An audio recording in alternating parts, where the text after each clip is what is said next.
Ready.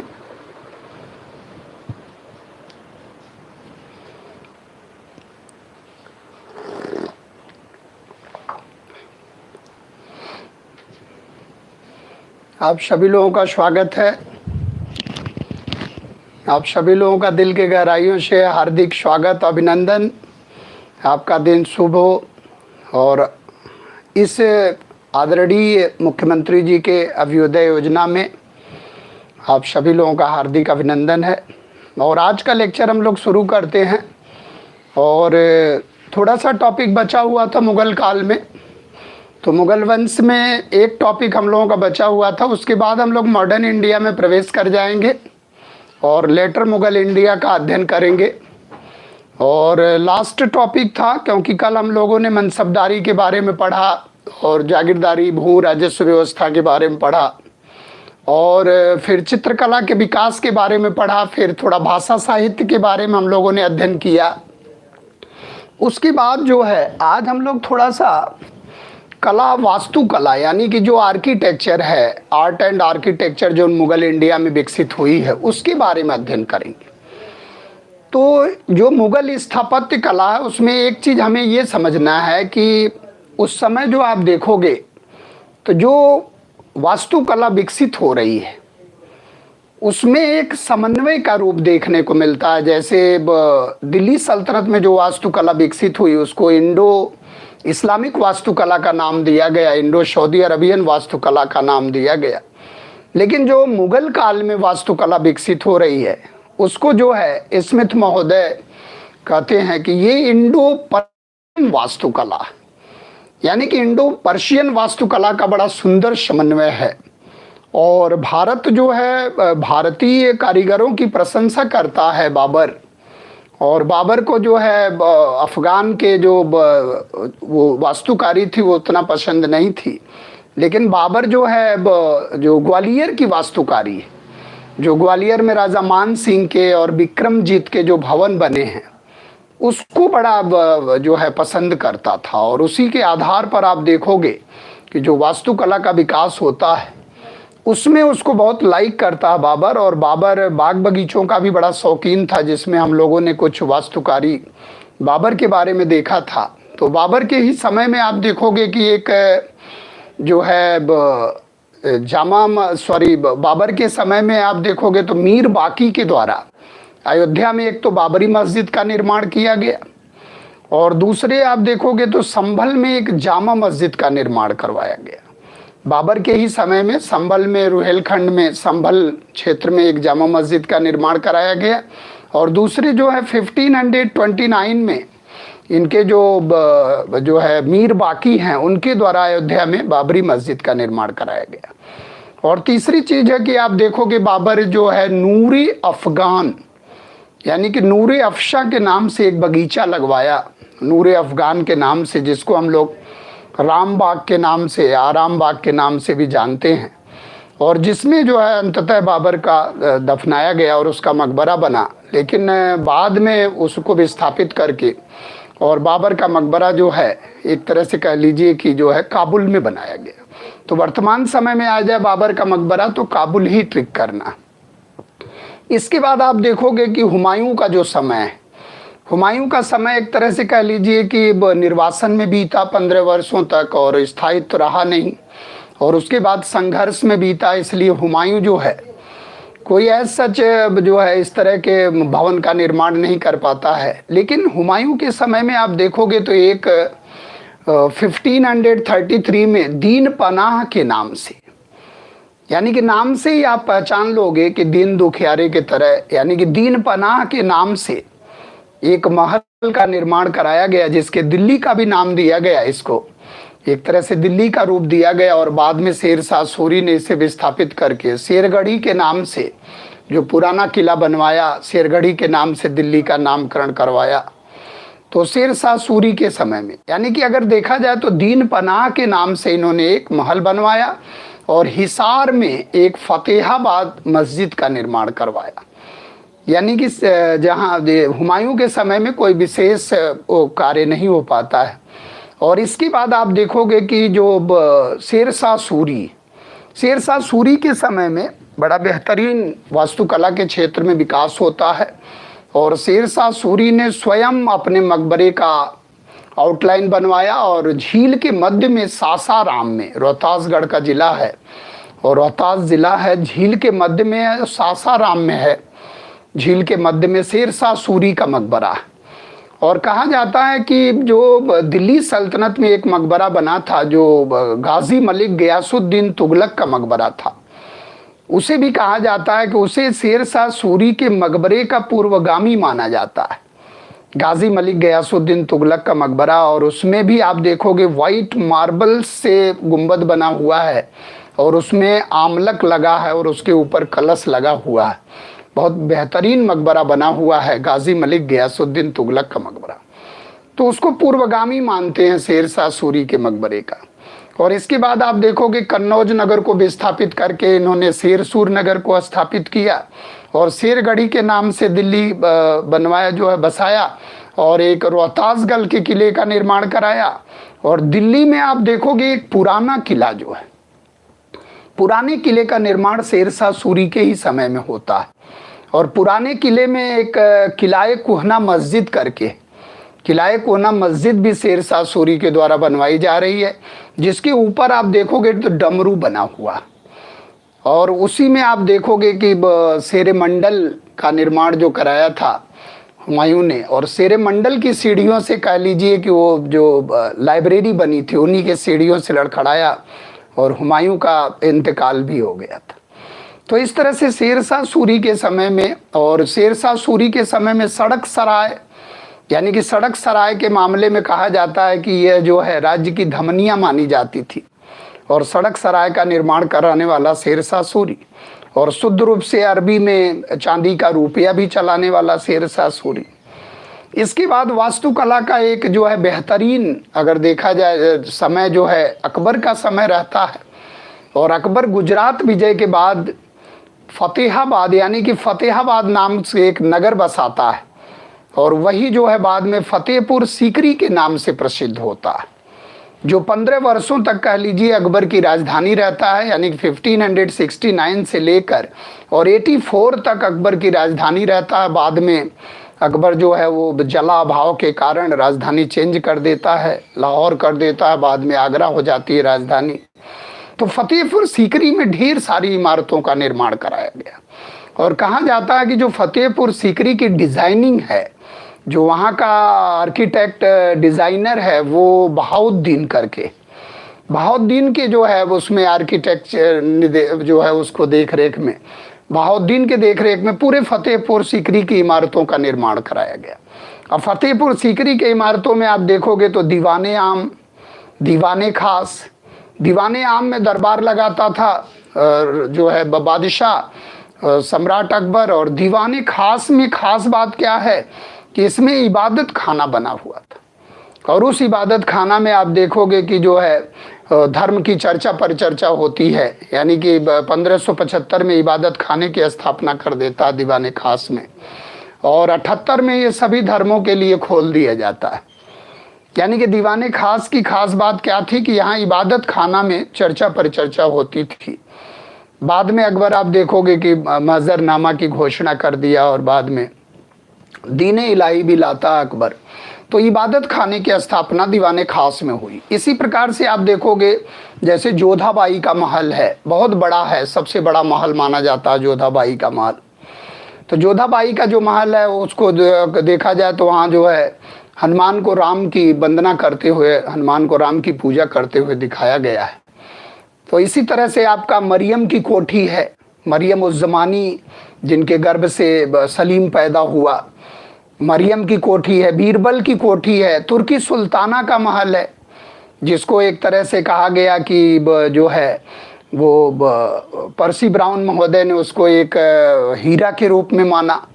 और इसी प्रकार से आप देखोगे जैसे शेख सलीम चिश्ती का मकबरा, तो शेख सलीम चिश्ती का जो मकबरा है उसको एक तरह से कह लीजिए कि बनवाया गया जिनके आशीर्वाद से बाद में आप देखोगे सलीम का जन्म होता है। और सलीम के समय में इसको वाइट मार्बल से बनवाया गया, यानी कि पूरी तरह संगमरमर से बनवाया गया सलीम, यानी कि जहांगीर के समय में।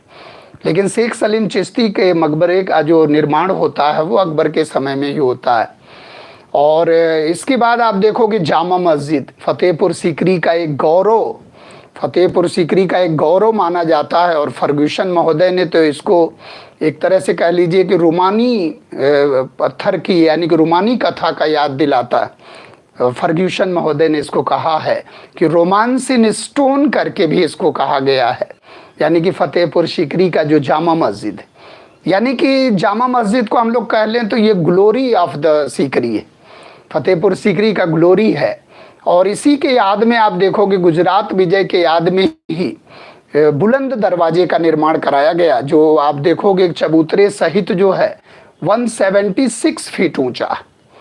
यानी कि बुलंद दरवाजे को आप देखा जाए तो बहुत सी किताबों में बड़ा मतभेद मिलता है कि दक्षिण भारत की विजय है कि गुजरात की विजय है, लेकिन आप एक चीज क्लियर रखो कि इसका निर्माण गुजरात विजय के याद में कराया गया। और फिर इसका विस्तार जो है, जैसे इसके हाइट को जो है विस्तारित किया गया, तो वो जो है दक्षिण भारत के विजय में। तो यानी कि कंप्लीट जो हुआ ये पूरा वो कह लीजिए 1601 में हुआ। इसलिए कभी कभी कंफ्यूजन हो जाता है, लेकिन लगाना है in the memory of conquest of Gujarat victory, Gujarat विजय के याद में। तो इस तरह से आप देखोगे तो काफ़ी यानी कि 14-15 साल तक अकबर जो है फतेहपुर सीकरी में रहता है और वो राजधानी के रूप में स्थापित हो जाती है। इसके बाद आप देखोगे तो जो अपना जो सलीम का समय है यानी कि जहांगीर का शासनकाल है, जहांगीर के शासनकाल में आप देखोगे तो जहांगीर के शासनकाल में पहला जो निर्माण होता है वो सिकंदरा में अकबर के मकबरे का निर्माण होता है। यानी कि सिकंदरा में ये 1613 के आसपास अकबर के मकबरे का निर्माण होता है, जिसको हम लोग एक तरह से कह लीजिए कि एक गुंबद विहीन मकबरा है, और जिसमें कह लीजिए कि पहली बार आप देखोगे तो एक तरह से 4 मीनार का प्रयोग हुआ। एक अकबर के समय में एक आप देखोगे कि एक इमारत हम लोग मिस कर गए हैं, तो अकबर के समय में एक इमारत बनती है दिल्ली में। अकबर के समय की जो पहली इमारत है वो हुमायूं का मकबरा बनता है दिल्ली में, हाजी बेगम के देख रेख में, और रेड सैंड स्टोन से है। और आप देखोगे कि हाजी बेगम के देख रेख में बनता है, और हाजी बेगम के देख रेख में, और मीरक मिर्जा गियास करके एक फारसी वास्तुकार हैं। ये बार बार क्वेश्चन आता है कि इसके आर्किटेक्ट कौन है, तो मीरक मिर्जा गियास करके उनके जो है द्वारा इसको बनवाया जाता है और अकबर के समय में। और 1564 के आसपास दिल्ली में हुमायूं के मकबरे का निर्माण होता है, जिसमें खास बात क्या है कि 4 बाग पद्धति का प्रयोग किया गया। ये क्या करते थे कि मकबरे के चारों ओर जो है बगीचे बनाते थे। 4 बाग पद्धति, तो पहली बार आप देखोगे कि 4 बाग पद्धति का प्रयोग मुगल काल में अगर देखना है तो हुमायूं के मकबरे में। ऐसे तो आप देखोगे सिकंदर लोदी के मकबरे में 4 बाग पद्धति है। सिकंदर लोदी के मकबरे में दोहरे गुंबद का भी प्रयोग किया गया है, लेकिन मुगल काल में पहली इमारत जिसमें दोहरा गुंबद है तो वो हुमायूं का मकबरा, तो हाजी बेगम के देख रेख में बनाया गया। और मीरक मिर्जा गियास इसके आर्किटेक्ट रहे, डिजाइनर रहे, वास्तुकार रहे, और इसको जो है दोहरे गुंबद का पहली बार इस्तेमाल किया गया और 4 बाग पद्धति का प्रयोग किया गया। और इसे कहा जाता है कि ये ताजमहल का पूर्वगामी भी कहा जाता है। तो कभी भी ताजमहल का पूर्वगामी आ जाए तो आप जो है हुमायूं के मकबरे को लगाओगे। ताजमहल का पूर्वगामी यानी कि इसी के नक्शे कदम पर ताजमहल का निर्माण कराया गया। बस ये गरीबी के हालत में और संपन्नता के हालत में, बस कंसेप्ट का थोड़ा अंतर है। ये माशुका ने आशिका को दिया और वो आशिका ने माशुका को दिया, यानी कि इस तरह का एक कंसेप्ट है कि किसका जो है किसको गिफ्ट दिया गया थोड़ा सा। तो इस तरह से अगर आप देखोगे तो हाजी बेगम ने दिया जो है हुमायूं को। और कहा जाता है हुमायूं के, कभी कभी क्वेश्चन आता है कि how many dead bodies are cremated in the Humayun's tomb, यानी कि हुमायूं के मकबरे में देखा जाए तो कितने लोगों को दफनाया गया, तो 9 अदर पर्सन, जिसमें 3 जो है आप देखोगे 6 शहजादे हैं, 3 बेगम साहिबाएं हैं, और 9 लोगों को दफनाया गया, यानी कि हुमायूं को लेकर 10 लोग उस प्रांगण में दफनाया गया। ऐसे तो आप देखोगे तो डेड बॉडी बहुत है, लेकिन महत्वपूर्ण अगर देखा जाए तो हुमायूं के मकबरे में लोगों को दफनाया गया।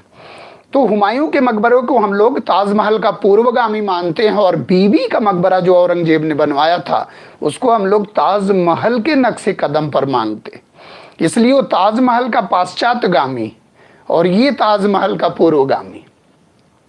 इसके बाद आप देखोगे कि जो है सलीम यानी कि जहांगीर के समय में, अभी हम लोग डिस्कस कर रहे थे कि सिकंदरा में अकबर के मकबरे का निर्माण किया गया, जिसमें आप देखोगे तो एक तरह से जो उसमें बौद्ध प्रभाव दिखाई देता है, यानी कि जैसे बिहार टाइप का है, जैसे नालंदा बिहार है उस टाइप का यानी कि मिला है। जैसे फतेहपुर सीकरी में एक पंचमहल है, फतेहपुर सीकरी में जो पंचमहल है उसमें भी आप देखोगे बौद्ध बिहार की झलक आती है, यानी कि बिहार के स्टाइल में पूरा बना है।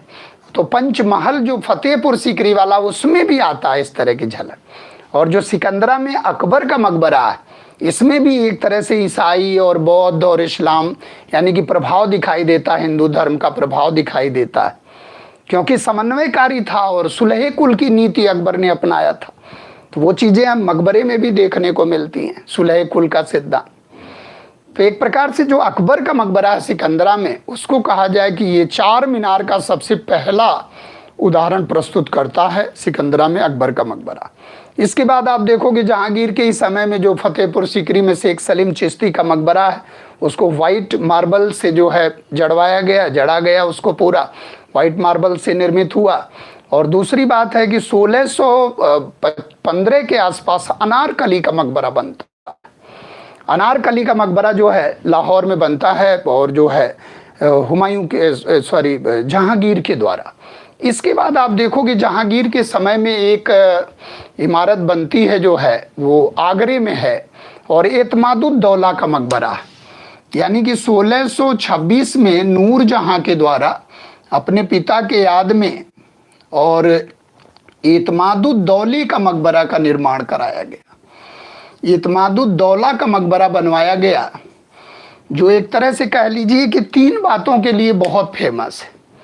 यानी कि एतमादुद्दौला का मकबरा पहला ऐसा मकबरा मुगल काल का जो बिल्कुल वाइट मार्बल से बना, पूरी तरह बेदाग संगमरमर की अगर पहली इमारत आ जाए मुगल की, तो वो हमें बताना है कि जो है एतमादुद्दौला का मकबरा डबल स्टोरीड है। और वहाँ आप देखोगे आगरे के बिल्कुल जो आगरे का स्टेशन है कैंट का, वही पास में ही बिल्कुल है, लाल किले के मतलब आगरे का जो लाल किला उसके पास में ही है। और ये एतमादुद्दौला का मकबरा है जो नूरजहां के पिता, जिनको एतमादुद्दौला की टाइटल मिली हुई थी। और ये जो है, और इसी मकबरे में पहली बार आप देखोगे तो एक बड़ा महत्वपूर्ण फीचर है जिसको जानना जरूरी है, पित्रादुरा, यानी कि फूल पत्तियों का जो चित्रांकन है भरपूर पत्थरों पर, जो पत्थरों पर उकेरा गया है फूल पत्तियों का चित्रांकन, जिसको हम लोग एक विधा के नाम से जानते हैं, पित्रादुरा। जैसे वहाँ हम लोग पढ़े थे दिल्ली सल्तनत में अरबस्क स्टाइल थी, नस्तलीक था, अरबस्क था, स्क्रेच शैली थी, कुफरी शैली थी। तो इसी तरह से एक पित्रादुरा है, यानी कि जब फूल पत्तियों का डिजाइनिंग हम पत्थर पर करते हैं, यानी कि उसको हम इनक्रेव करते हैं, पत्थर पर उसको उकेरते हैं, जड़ा जाता है, तब ऐसे विधा को, ऐसे टेक्निक को हम लोग एक नाम देते हैं जो पित्रादुरा। और ये बड़ा फेवरेट क्वेश्चन है और बार बार क्वेश्चन आता है कि मुगल काल की पहली इमारत जिसमें पित्रादुरा का भरपूर प्रयोग देखने को मिलता है तो वो एतमादुद्दौला का मकबरा। और इसका क्लाइमेक्स आ जाए तो ताजमहल है, इसलिए इसको बेबी ताज के नाम से भी जानते हैं। यानी कि 3 बातों के लिए फेमस है, एक तो वाइट मार्बल से बना है, पित्रादुरा का प्रयोग हुआ, और बेबी ताज। यानी कि बेबी ताज के रूप में अगर देखा जाए तो ये जो है ताजमहल से ठीक पहले जो है ये एतमादुद्दौला का मकबरा है, आगरा में है। इसके बाद आप देखोगे तो इसके बाद आगे बढ़ेंगे हम लोग तो जो जहांगीर शाहजहां का समय, शाहजहां के समय को हम लोग क्या मानते हैं कि बिल्कुल जो आर्किटेक्ट है उसका स्वर्णिम काल है, यानी कि जो वास्तुकला है उसका अगर स्वर्णिम काल देखा जाए, गोल्डन इरा, क्लासिकल इरा, जैसे चित्रकला का स्वर्ण काल हम लोगों ने देखा कि जहांगीर का समय था, उसी तरह से अगर जो है वास्तुकला का स्वर्ण काल देखना है तो वो शाहजहां का समय है, यानी कि खुर्रम का समय है। और जिसके लिए इन्होंने क्या किया, यानी कि अपने जो है एक तरह से शहर बसाया उसको, पुराना दिल्ली के आसपास का इलाका, और 1638 में शाहजहानाबाद के नाम से पुरानी दिल्ली यानी कि उसका नामकरण कराया और 7वीं दिल्ली का निर्माण कराया, और शाहजहानाबाद के नाम से उसका निर्माण करवाया 1638 में।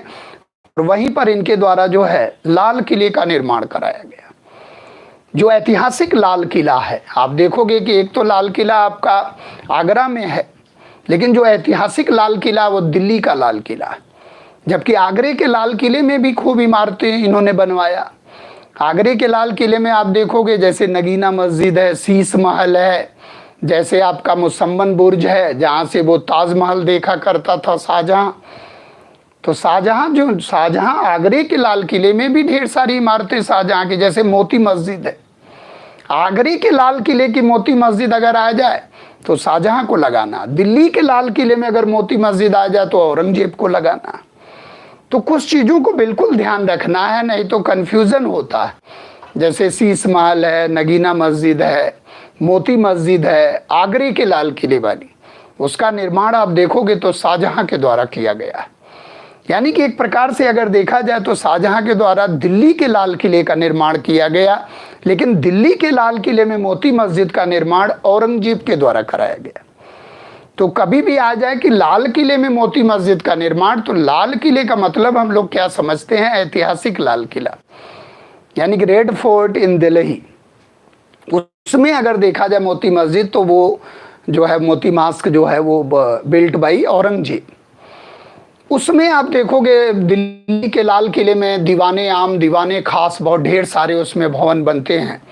लेकिन जब दीवाने आम और दीवाने खास में आप देखोगे तो दीवाने आम में बेबादल खां के द्वारा मयूर सिंहासन का निर्माण किया जाता है, जिसको हम लोग तख्त-ए-ताउस के नाम से जानते हैं, जिसको तख्त-ए-ताउस के नाम से जानते हैं, और रत्न जड़ित है। और मयूर सिंहासन जिसका निर्माण जो है बेबादल खां के द्वारा किया गया।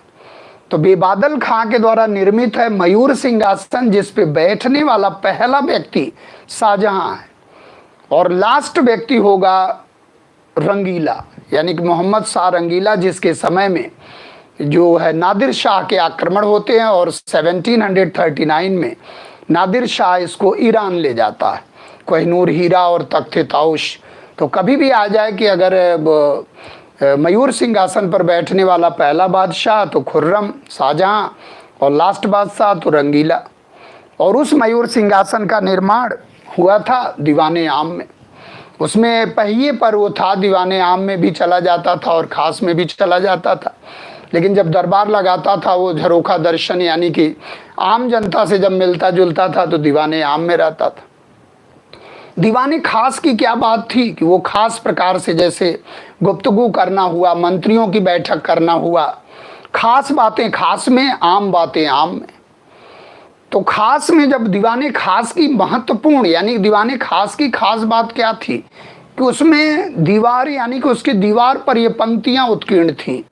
अमीर खुसरो की फिरदौस की लाइनें हैं कि अगर बर्रुए ज़मी अस्त यू हमी अस्त यू हमी अस्त यू हमी अस्त, अगर बर्रुए जमी अस्त यू हमी अस्त यू हमी अस्त यू हमी अस्त, यानी कि यदि पृथ्वी पर कहीं स्वर्ग है तो यही है, यही है, यही है। और ये बार बार क्वेश्चन आता है कि ये लाइनें कहाँ उत्कीर्ण है। तो ये लाइनें जो है दिल्ली के लाल किले के दीवाने खास की बात। और ऐसे तो आप देखोगे नूह सिपिहर में अमीर खुसरो ने पृथ्वी का स्वर्ग बताया, यानी कि भारत का पूरा डिटेल वर्णन किया और उसमें उसने जो है स्वर्ग घोषित किया है। लेकिन अगर किसी खास बात आ जाए कि यही है, यही है, यही है, तो ये बात है दीवाने खास की। इसके बाद आप देखोगे कि 1648 के आसपास जामा मस्जिद का निर्माण हो जाता है दिल्ली में। और इसके बाद जो इनके समय की सबसे महत्वपूर्ण इमारत है, जिसको कहा जाए ताजमहल, वो जो है रबियुद जो है अपने अर्जुमंद बानो बेगम उर्फ मुमताज़ महल, यानी कि अर्जुमंद बानो बेगम उर्फ मुमताज़ महल की जो है प्रसव पीड़ा में डेथ हो जाती है 1631 में बुरहानपुर में। यानी कि गौहन आरा को जब ये जन्म दे रही थी उसी समय प्रसव पीड़ा में इनकी डेथ होती है, और फिर वहाँ से इनके डेड बॉडी को लाया जाता है, और फिर आगरे के जो है आगरे में जो है 1632 से लेकर और 22 वर्षों तक इसका निर्माण होता है। तो 22 वर्षों तक 9 करोड़ की लागत से और हजारों मिस्त्रियों के सहयोग से आगरे के प्रधान मिस्त्री थे ईसा खां, यानी कि आगरे के जो प्रधान मिस्त्री थे ईसा खां की देखरेख में, जिनका हाथ कटवा लिया गया, ईसा खां की देखरेख में इसका जो है निर्माण होता है। और उस्ताद अहमद लाहौरी, उस्ताद यानी कि उस्ताद अहमद लाहौरी के द्वारा, उस्ताद अहमद लाहौरी के द्वारा इसकी डिज़ाइनिंग होती है। यानी कि उसके आर्किटेक्ट डिज़ाइनर कौन है? उस्ताद अहमद लाहौरी। एक अब्दुल हमीद लाहौरी हम लोग पढ़े थे जो पादशाह नामा के लेखक थे, और एक उस्ताद अहमद लाहौरी हैं जो आर्किटेक्ट डिज़ाइनर हैं। कुछ लोग बेरिनिको को मानते हैं, जो वेनिस का बेरिनिको करके है वो डिज़ाइनर है, लेकिन जो प्रचलित है विचारधारा वो उस्ताद अहमद लाहौरी। और अगर राजमिस्त्री आ जाए तो ईसा खां। और उस्ताद अहमद लाहौरी को ही नादरुल असरार की उपाधि दी गई थी। नादरुल असर की उपाधि यानी कि इसरार की उपाधि दिया था शाहजहां ने उस्ताद अहमद लाहौरी को। तो ये कहा जाए कि जो ताजमहल है वो विश्व विरासत सूची यानी यूनेस्को ने अपने विश्व विरासत सूची में भी इसे शामिल कर लिया। यानी कि इस तरह से अगर हम लोग देखें तो ताजमहल जो है बहुत ही खूबसूरत रचना, जिसमें आप देखोगे पित्रादुरा का भरपूर प्रयोग, मिनरेट्स का प्रयोग, पित्रादुरा का प्रयोग, 4 बाग पद्धति, यानी कि एवरीथिंग इज अवेलेबल। इसलिए कहा जाता है कि पूरा क्लाइमेक्स अगर देखना है तो वो जो है एक तरह से कह लीजिए कि उसमें आगरे के ताजमहल में मिल जाएगा। इसके बाद आप देखोगे कि बहुत ज़्यादा कोई शौक नहीं रहता है जो है औरंगजेब को, और औरंगजेब कला वास्तुकला के क्षेत्र में इसका रुझान नहीं रहता। लेकिन फिर भी औरंगजेब के समय में आप देखोगे तो एक दिल्ली के लाल किले में मोती मस्जिद का निर्माण होता है, और इसके बाद एक बादशाही मस्जिद बनती है। एक बादशाही मस्जिद का निर्माण ये कराता है लाहौर में, और फिदई खां रहते हैं, इनके तोपची रहते हैं जो तोप खाना के संचालक रहते हैं, फिदई खां के देख रेख में। और बादशाही मस्जिद का निर्माण होता है 1672 के आसपास, और 1678 के आसपास रबियुद्दौरानी का मकबरा बनता है। यानी कि 1678 में अगर देखा जाए तो दिलरास बानो बेगम उर्फ राबियुद्दौरानी, यानी कि दिलरास बानो बेगम उर्फ राबियुद्दौरानी के मकबरे का निर्माण औरंगाबाद में किया जाता है। जो औरंगजेब की बेगम साहिबा हैं, जिनको हम लोग कहते हैं दिलरास बानो बेगम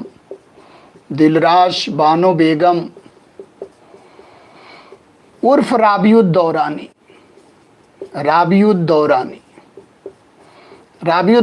के मकबरे का निर्माण 1678 में औरंगाबाद में किया जाता है, और जिसे हम लोग बीबी का मकबरा भी कहते हैं। और बीबी का मकबरा, और इसको हम लोग एक तरह से कह लीजिए सेकंड ताज भी कहते हैं, लेकिन ताज के तरह न बनकर ये इसको हम लोग दक्कन का भी ताज कहते हैं, दक्षिण भारत का ताज। लेकिन ताजमहल की एक तरह से ये घटिया नकल मानी जाती है। इसको ताजमहल का एक घटिया नकल भी कहते हैं, ताजमहल का पाश्चात्यगामी भी कहते हैं। जैसे ताजमहल का पूर्वगामी आ जाए तो जो है हुमायूं का मकबरा, और ताजमहल का पाश्चात्यगामी आ जाए तो बीबी का मकबरा या एतमादुद्दौला का मकबरा। तो इस प्रकार से हम लोग जो है मुगल वास्तुकला को भी देख लिए। अब इसके बाद काफ़ी समय हम लोगों ने मुगल घराने में बिताया, और इसके बाद अब हम लोग मूव करेंगे और एक नए टॉपिक की हम लोग शुरुआत करना चाह रहे हैं, और उस नए टॉपिक में हम लोग प्रवेश करेंगे जिसको नाम दिया जाता है आधुनिक भारत का इतिहास। और आधुनिक भारत का जो इतिहास है आप कभी भी आधुनिक भारत का इतिहास शुरू करो तो बहुत सिंपल में इसको आप देखो, आधुनिक भारत का इतिहास। विद्वानों और इतिहासकारों में आप देखोगे बहुत ढेर सारा मतभेद मिलता है कि आधुनिक भारत का इतिहास यानी कि भारत आधुनिक कब बनता है। तो आधुनिक भारत के इतिहास को अगर देखना है तो आप एक पड़ाव तो लोगे 1707 औरंगजेब का डेथ, और एक आप लोगे इसको प्लासी युद्ध, और एक जो है 1857 का विद्रोह, और एक जो है 1885 में आईएनसी की स्थापना, और एक जो है भारत की आज़ादी। यानी कि अगर मॉडर्न इंडिया को सिंपली हम लोग बांटना चाहें तो दो भागों में बांट देंगे, ए सेक्शन और बी सेक्शन। कभी भी मॉडर्न इंडिया को अगर इजीली पढ़ना है, आधुनिक भारत में दो तीन चीज़ें आपको ध्यान रखना है। एक तो 12 की एनसीईआरटी, जो सतीश चंद्रा की एनसीईआरटी है 12 की, उसको फॉलो करना है। और एक आपका स्पेक्ट्रम इंडिया, बहुत अच्छा उन्होंने लिखा है, मतलब उनका अप्रोच स्पेक्ट्रम इंडिया में बहुत अच्छी तरह से जो है लिखा गया, मेंस टाइप के भी अप्रोच हैं उसमें। और एक बहुत ज़्यादा अगर आपको प्रयास करना तो एक बिपिन चंद्रा की किताब आती है फ्रीडम स्ट्रगल। अगर ये तीन स्रोत को आप टच करते हो तो आधुनिक भारत हम समझ रहे हैं आपका मैक्सिमम अच्छा हो जाएगा। और बकिया हमारे वीडियोस को आप देखोगे तो हम समझ रहे हैं आधुनिक भारत में कोई कठिनाई आपको नहीं आने वाली। तो अब आप देखो कि modern India divided into 2 section. Upper section was known as modern India and the next one is known as freedom struggle. यानी कि एक में अपने को स्थापित कर रहा है, एक में कंपनी अपने को स्थापित कर रही है, और दूसरे में हम लोग उसको विस्थापित करने का प्रयास कर रहे हैं। दो सीन यहाँ पर दिखेगी, और आप इसके देखोगे कि जब कंपनी को हम लोग देखेंगे कि जो यूरोपीय कंपनियों का भारत में आगमन हो रहा है, और 18वीं सदी के भारत का जब अध्ययन करेंगे, क्योंकि 18वीं सदी का भारत यूपीएससी का बड़ा हाईलाइटेड क्वेश्चन है कि 18वीं सदी के भारत का समालोचनात्मक परीक्षण कीजिए या 18वीं सदी के भारत का मूल्यांकन कीजिए। तो 18वीं सदी भारत को पहुंचने के लिए हमें वर्ल्ड सिनारियो को देखना पड़ेगा, वर्ल्ड हिस्ट्री में हमें जाना पड़ेगा कि 18वीं सदी का विश्व कैसा है। 18वीं सदी के भारत को जानने के लिए, क्योंकि 18वीं सदी का भारत क्या है, यानी कि यूनिटी की नाम की चीज ही नहीं कोई।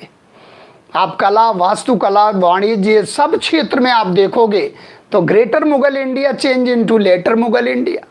औरंगजेब के मरने के बाद और 1800 के मध्य का जो भारत है वो विघटित भारत है। उसमें आप देखोगे तो एक दूसरे से संघर्ष का दौर है, अमीरों के गुटों का दौर है। यानी कि आप एक तरह से उसका अवलोकन करोगे तो सिख धर्म में भी तो आप देखोगे तो मिसलों का इतिहास है। और 1799 में फिर लाहौर पर कब्जा करके फिर रणजीत सिंह आते हैं और फिर आधुनिक पंजाब का उदय होता है।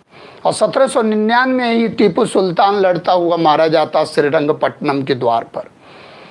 यानी कि मॉडर्न इंडिया का अगर अध्ययन करना है तो मॉडर्न इंडिया का ग्लोबल टच मिलने लगेगा। और मॉडर्न इंडिया में प्रवेश का मतलब क्या है कि पहले हम लोग ग्लोबल भ्रमण करेंगे, यानी कि यूरोपियन इतिहास देखेंगे, विश्व का इतिहास देखेंगे। सौभाग्यवश आप देखोगे तो 600 बीसी में भारत का भी इतिहास शुरू होगा, प्राचीन भारत का, और 600 बीसी में प्राचीन यूरोप का भी इतिहास शुरू होता है। यानी कि अगर 600 बीसी से देखा जाए तो प्राचीन यूरोप 600 बीसी से लेकर और 500 एडी तक है। यानी कि 600 बीसी से लेकर 500 एडी तक और 500 एडी से लेकर 1453 तक, यानी कि 1453 तक वो मेडिवल विश्व है, यानी कि मध्यकालीन यूरोपीय इतिहास है। और 1453 में जो घटना घटित होगी, यानी कि जो है कुस्तुनतुनिया पर तुर्की का अधिकार हो जाएगा।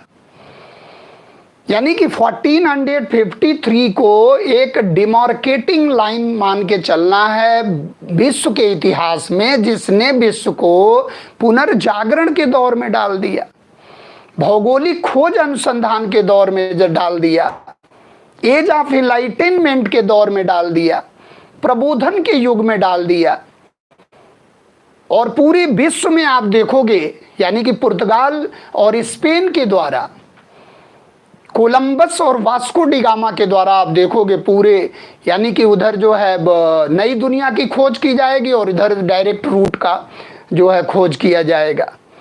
तो ऐसा क्या हो गया कि पहले वो ट्रेडिशनल व्यापार करते थे, यानी कि फारस की खाड़ी होकर और अरब सागर होकर जाते थे, व्यापार करते थे, यानी कि रेड सी, लाल सागर और फारस की खाड़ी होके जल और थल मार्ग से वेनिस और इटली के साथ हमारा व्यापार होता था। सिंधु घाटी के सभ्यता से वो व्यापार होता था। लेकिन क्या ऐसा कारण आया कि वास्को डिगामा को डायरेक्ट, बार्थोलोम्यू डियाज को direct Cape of Good Hope का खोज करना पड़ा? Cape of Storm change into Cape of Good Hope. यानी कि Bartholomew Diaz, Vasco da Gama, Henry the Navigator, Henry the Navigator को आप देखोगे साउथ अफ्रीका के जो वेस्ट कोस्ट है उसका मैपिंग तैयार किया। यानी कि अगर हेनरी द नेविगेटर को देखा जाए, बार्थोलोम्यू डियाज को देखा जाए, वास्को डिगामा को देखा जाए, तो उसके पीछे एक घटना है 1453। और 1453 का मतलब क्या है कि यानी कि जो है रोमन साम्राज्य, बाइजेंटाइन एम्पायर पर तुर्की का प्रभुत्व स्थापित हो जाना। और तुर्की का जब प्रभुत्व स्थापित हो जाएगा तो उस रूट को तुर्की क्या कर देगा? ब्लॉक कर देगा। और जब उस रूट से नहीं आने जाने देगा ट्रेडर्स को, तो जाहिर सी बात है कि वो नए मार्ग का खोज करेंगे, क्योंकि मसाला तो उनकी ज़रूरत है, मसाले के बिना वो रह नहीं सकते हैं। यानी कि हमारा उत्पाद उनकी व्यवस्था बनेगी, जिसके कारण नए, यानी कि नए मार्ग का खोज कर कर और एक नए तरीके से वो संपर्क करना चाहेंगे। तो वो 15वीं सदी का विश्व है। 15वीं सदी का विश्व कैसा है? पुनर्जागरण की सेंचुरी है। 16वीं सदी का विश्व कैसा है? मार्टिन लूथर के नेतृत्व में धर्म सुधार की सेंचुरी है। यानी कि Martin Luther was the father of reformation. तो 15वीं सदी का विश्व पुनर्जागरण, century of renaissance.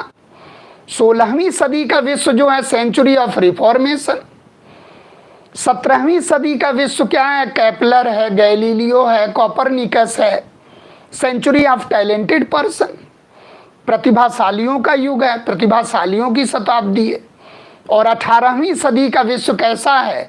Century of scientific inventions.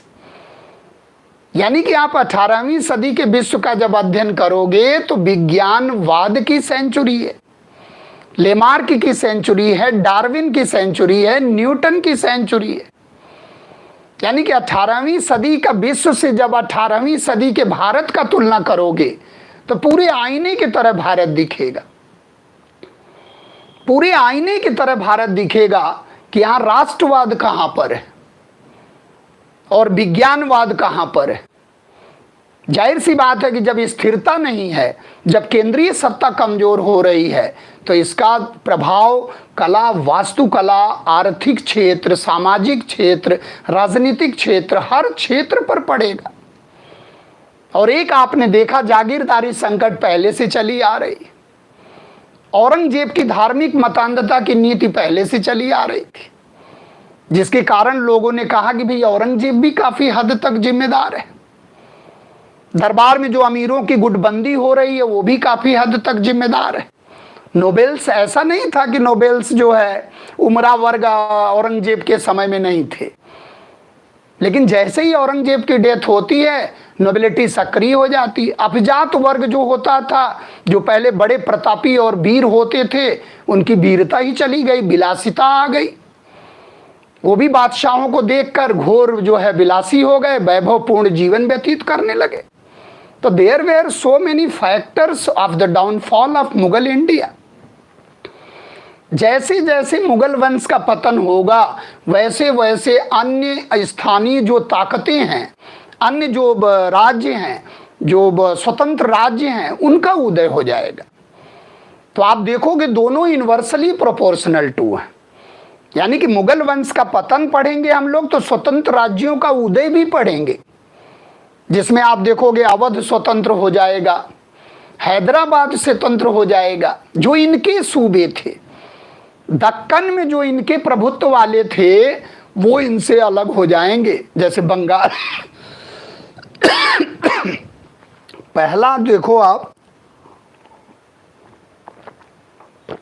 पहला सूबा जो मुगल वंश से अलग होगा, चुनौती देगा, वो बंगाल सूबा। और अंग्रेजों के हाथ में आने वाला भी पहला सूबा क्या था? बंगाल ही था। तो आप एक तरह की जो व्यूज देखोगे, यानी कि बंगाल सबसे संपन्न सूबा। और आज बंगाल की स्थिति आप देखो, बंगाल में से बांग्लादेश अलग हो गया। यानी कि इतना बड़ा सूबा था, इतना प्रॉस्परस सूबा था, यानी कि हर चीज वहां अवेलेबल थी। तो जब 1651 में हुगली में कंपनी का पदार्पण हो रहा है, तो वहीं उसको दस्तक मिल रहा, और वहीं से भारत के खोने का मार्ग प्रशस्त हो रहा। यानी कि दस्तक ही कहीं ना कहीं काल बन रहा, उसका दस्तक ही भारत के आप देखोगे गुलामी का कहीं ना कहीं कारण बन रहा है, जिसको हम लोग फ्री पासपोर्ट कहते थे, जिसको हम लोग कहते थे कि ये सुविधाएं जो दिए थे अंग्रेज को। और उसी दस्तक को लेकर आप देखोगे बाद में प्लासी और बक्सर की लड़ाइयां होंगी। तो हमें मॉडर्न इंडिया के थीम को पकड़ना है कि मॉडर्न इंडिया क्यों इतना कठिन लगता है, क्योंकि मॉडर्न इंडिया के जो फंडामेंटल्स हैं उसको हमें जानना, तब हम मॉडर्न इंडिया में प्रवेश कर पाएंगे। यानी कि मॉडर्न इंडिया को जानने के लिए अगर देखा जाए तो 1600 ईस्वी में ईस्ट इंडिया कंपनी का आगमन हो जाएगा, और 1600 ईस्वी में आप देखोगे कि अकबर की सत्ता रहती है, सम्राट अकबर की सत्ता रहती है। और कंपनी का स्लोगन क्या रहता है कि हमें भूभाग नहीं चाहिए, हम व्यापार करने के लिए आए हैं। तो इसका मतलब क्या हमारे बादशाह बेखबर थे? क्या हमारी स्थानीय शासक जो है वो बेखबर थे? क्या हैदर अली टीपू सुल्तान बेखबर थे? यानी कि आप नियति देखो, आप इनके मोटिव्स देखो। अगर यूरोपीय कंपनियों के भारत आगमन का पूरा ओवरऑल आप मोटिव्स देखोगे, इंटरनल मोटिव्स देखोगे, तो पॉलिटिकल मोटिव्स भी थे, और एक तरह से रिलीजियस मोटिव्स भी थे, और इकोनॉमिकल मोटिव्स तो एक बहाना था। आप पुर्तगीज को देखो, पुर्तगाली जब आए तो पूरा अपने जो है जो आपका अल्मीडा आया, और अल्मीडा के बाद आप देखोगे अल्बुकर्क ने खुलेआम से कहा कि भाई हमें ईसाई धर्म का प्रचार प्रसार करना है, ईसाई आबादी बढ़ाना है, काउंटर बैलेंस करना चाहता था। वेनिस और इटली को मार्केट से बाहर करना चाहता था, और जो तुर्की आबादी है, इस्लामिक आबादी, उसको काउंटर करना चाहता था। आप देखो गोवा में कितना फास्ट जो ईसाईकरण हुआ, और उसने आदेश दिया कि भारतीय महिलाओं से शादी करने का बताया उसने कि भारतीय महिलाओं से आप शादी करो ताकि हमारी आबादी बढ़े। इसका मतलब कहीं ना कहीं रिलीजियस मोटिव्स भी है, कहीं ना कहीं पॉलिटिकल मोटिव्स भी है, व्यापार एक बहाना।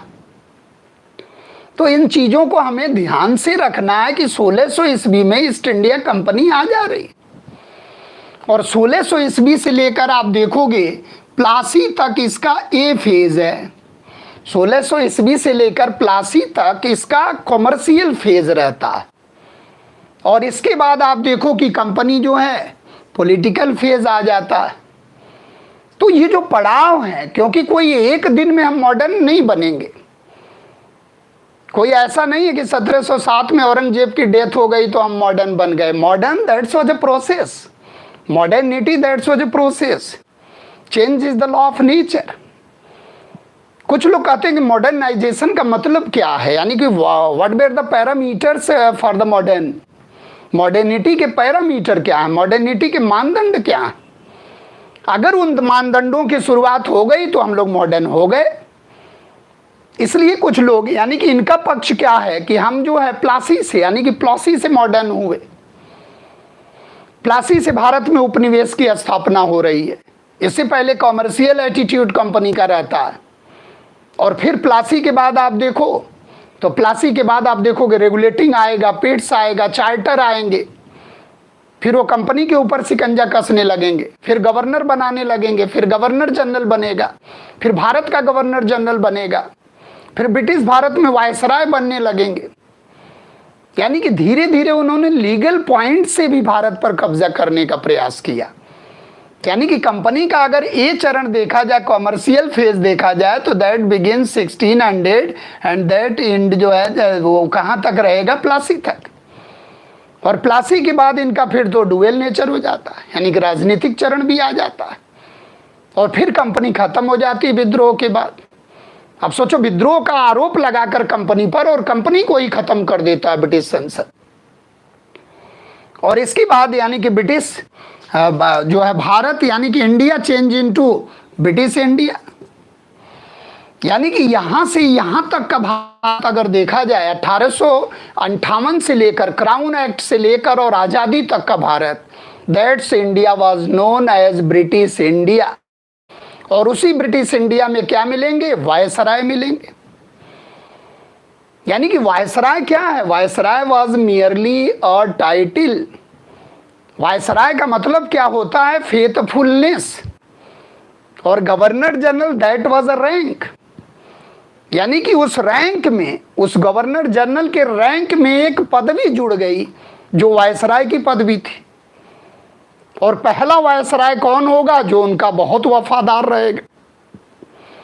यानी कि जो 1857 के विद्रोह को भी फतह किया, तो यानी कि 1857 के विद्रोह से पहले भी था, 1857 के विद्रोह के बाद भी था।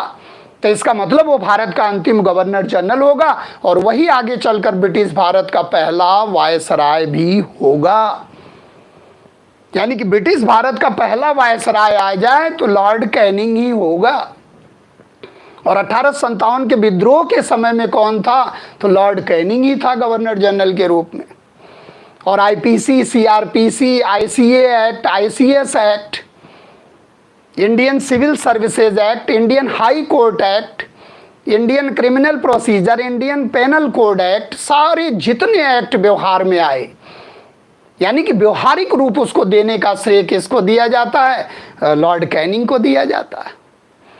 आप देखो भारत में जो यूनिवर्सिटी आ रही हैं, कलकत्ता, बंबई, मद्रास विश्वविद्यालय, 57 में कलकत्ता, बंबई, मद्रास विश्वविद्यालय आ जा रहे हैं। भारत में जो पहला हाई कोर्ट आ रहा है, यानी कि भारत में पहला हाई कोर्ट अगर देखा जाए तो जो है अपना जो है कलकत्ता हाई कोर्ट, तो वो भी किसके समय में, लॉर्ड कैनिंग के समय में। जबकि सुप्रीम कोर्ट की स्थापना पहले हो चुकी थी under the provision of regulating act 1773। यानी कि पूरे अप्रोच को, जब तक मॉडर्न इंडिया पूरे अप्रोच में नहीं आ जाएगा तब तक मॉडर्न में हम लोग एंट्री करके चल नहीं सकते एक फ्लो में। तो आज हम लोग विजिट कर रहे हैं कि मॉडर्न इंडिया को हम लोग कैसे समझेंगे, गुलथियों को। तो 1600 ईस्वी में आप देख रहे हो कि सम्राट अकबर के समय में कंपनी का आगमन हो जा रहा है।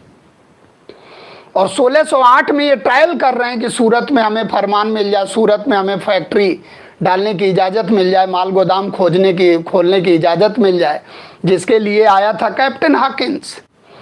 तो वो जहांगीर का समय शुरू हो गया। तो जहांगीर क्या बेखबर था?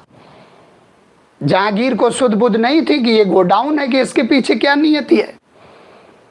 तो व्यापारी को संरक्षण देना बादशाह का एक तरह से नैतिक कर्तव्य। अगर हमें लाभ हो रहा है, व्यापार करे, हमें लाभ दे, कच्चा माल ले जाए, बने बनाए माल को ले आए, बना बनाया माल हमारा भी ले जाए। यानी कि एक तरह से व्यापार वाणिज्य आप देखोगे हमेशा भारत के पक्ष में रहा इस दौर को छोड़कर। तो अगर हम आधुनिकता की परिभाषा उससे लें, यानी कि टेलीग्राम है, टेलीग्राफ है, रेलवे का विकास है, अगर हम आधुनिकता की परिभाषा उस मानदंड से लें तो Lord Dalhousie was the father of modern India. यानी कि फिर तो हम लोग 19वीं सदी में चले जाएंगे। यानी कि अगर भारत के आधुनिक बनने की प्रक्रिया को देखा जाए तो वो कहीं ना कहीं कई पड़ाव पर आधुनिक मिलेगा। कोई ऐसा नहीं कि औरंगजेब के मरने के बाद हम लोग तुरंत आधुनिक हो गए। दैट्स वाज अ प्रोसेस, समय लगेगा। क्योंकि औरंगजेब के मरने के बाद आप देखोगे पतनोन्मुखी विचारधारा आती है।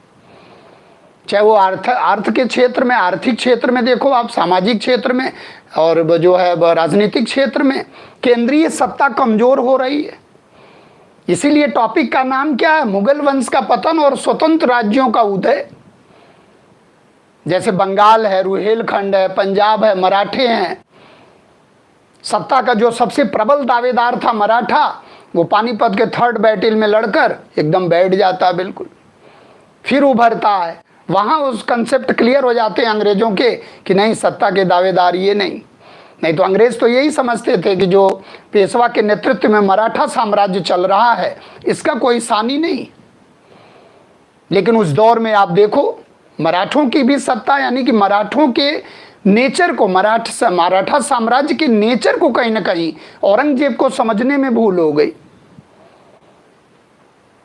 जबकि मुअज्जम ने, बहादुर शाह फर्स्ट के नाम से जो शासक बना, मुअज्जम ने कई बार ये सलाह दिया था औरंगजेब को, लेकिन औरंगजेब जो है अपने आगे किसी को समझता ही नहीं कि नहीं मराठवाड़ा के साथ कैसा व्यवहार किया जाए।